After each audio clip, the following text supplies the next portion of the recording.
let's review a new slasher film, In a Violent Nature. I'm Ashley, I'm your spooky girlfriend, and if you like anything related to all things spooky, go ahead and give me a follow. I like to do a lot of reviews on games, movies, books, etc., and share little hauls, little items that I find, things related to the occult, all of it, all of it.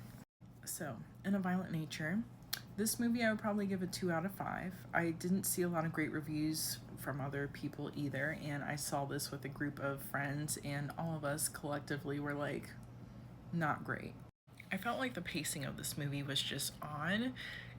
I'm gonna be honest, it was a lot of walking, which sounds weird, but it's from the perspective of the killer, which I've read not horror, but slasher genre type books. So Dying Sheep, the first one, and Dying Sheep 2, two books I would recommend if you'd like a slasher film, 80s slasher vibes, told from the perspective of a killer with a little bit different of a twist. I love the pacing of that, but I'm like thinking of that book as far as like a point of view from the killer and how fast paced he was. In this one, he's just like, it's literally a lot of walking. Like, you'll be sitting there for 3, maybe 5 minutes just watching him walk through the forest. Like, if anything, it just feels like a nature documentary at times. And then he's just walking, he's walking, then he's like unaliving, and then he's walking again, and then he's unaliving. There's not a lot of dialogue. The acting is not great in the film either. The dialogue is not great either. And I feel like when I'm watching a slasher film, at least now, or like even reading something that has slasher vibes, I'm looking for creative unaliving. And there was only one creative unaliving in this movie, which was phenomenal. Like, I was like, oh yeah, like if this is how this one is gonna go, I can only imagine what the other ones looked like or were gonna look like, and they were not nearly as creative or interesting at all. If you like gore, you won't like this. There's a lot of like body gore in this.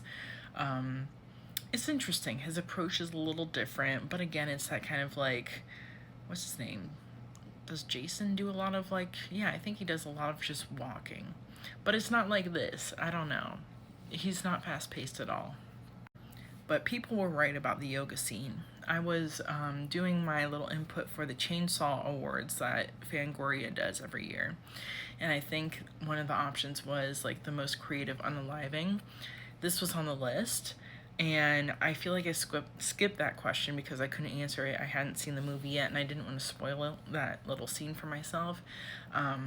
But yeah, as far as horror movies that have come out, I mean, even just recently, within past few years, like that, the yoga scene is wild, crazy, insane. Many claps for me. Like, that part is a 10 out of 10, 5 out of 5, but everything else, I was just like, bored. I don't even quite get the story. I wish I knew more background behind him. It's just like you're thrown into this world, and it's just happening.